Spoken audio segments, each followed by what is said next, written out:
కూడా హృదయపూర్వక నమస్కారాలు.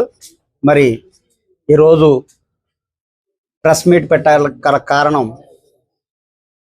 మొన్న టీడీపీ నాయకులు ప్రెస్ మీట్ పెట్టడం, అనేక రకాలుగా మాట్లాడటం. ఈ మాట్లాడే దాంట్లోనే మీ మీడియా సోదరులకి అర్థమయ్యే ఉండాలి. ఎందుకనంటే చదువుకున్నవాడు, విద్యావంతుడు, ఈ నియోజకవర్గాన్ని ఎంతో అభివృద్ధి పదంలో నడిపించిన వ్యక్తి అభయ్ చౌదరి.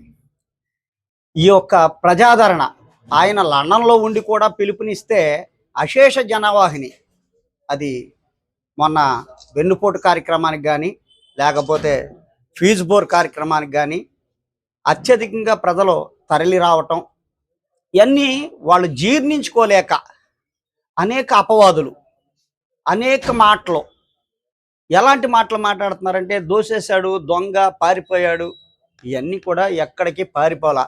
ఆయన ఉద్యోగం లండన్లో చేశారు, పోటీ చేయటానికి దెందులూరు నియోజకవర్గం నుంచి పోటీ చేసి గెలిచారు. వాళ్ళ భార్య బిడ్డలు ఆయనకి లండన్లో ఉన్నారు, వారు వెళతా ఉంటారు, వస్తూ ఉంటారు, దాని ఎంత మాత్రాన తప్పేం లేదు.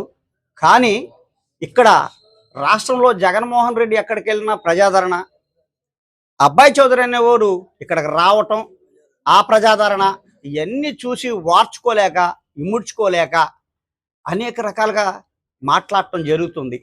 కేసుల గురించి మాట్లాడుతున్నారు ఈ పెద్ద మనుషులు. కేసుల గురించి తెలుగుదేశం పార్టీ వాళ్ళు మాట్లాడటం అనేది హాస్యాస్పదం. ఎందుకనంటే మరి 2014-19లో అనేకమైన కేసులు, నేనే దానికి సాక్ష్యం, నేనే మీకు ఉదాహరణ, రౌడీ షీట్తో సహా నా మీద ఓపెన్ చేయించిన చరిత్ర ఈ తెలుగుదేశం పార్టీ, ఈ చింతమనేని ప్రభాకర్దే అని చెప్పి నేను ఈ మీడియా సోదరుల ద్వారా తెలియపరుస్తున్నా. ఈ కేసులు అనేది మీ అందరికీ, మీడియా సోదరులందరికీ తెలిసిందే. తెలుగుదేశం పార్టీలో అధికారంలో ఉండగా, తెలుగుదేశం పార్టీ అధికారంలో ఉండగా ఈ చింతమనేని ప్రభాకర్ మీద కేసులయ్యి, మా వైఎస్ఆర్ కాంగ్రెస్ పార్టీ వచ్చిన తర్వాత కేసులు కాదయ్యి. మీడియా సోదరులు అర్థం చేసుకోవాలి.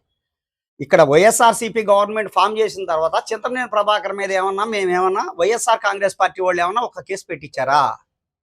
నేను మీ మీడియా సోదరులు సారథ్యంలో అడుగుతున్నా.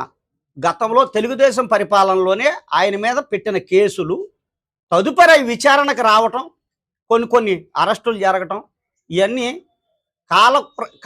కాలక్రమేణా జరిగినాయే తప్ప ఏ ఒక్క కక్ష సాధింపు చర్య కాదు. ఇవాళ అభయ్ చౌదరికి వచ్చే ప్రజాదరణ చూసి భయపడి బెంబేలెత్తిపోయి రకరకాల బ్లైమ్స్ అభయ్ చౌదరి గారు 4 నెలల క్రితం చెప్పారు. ఏ ఊరు రమ్మంటే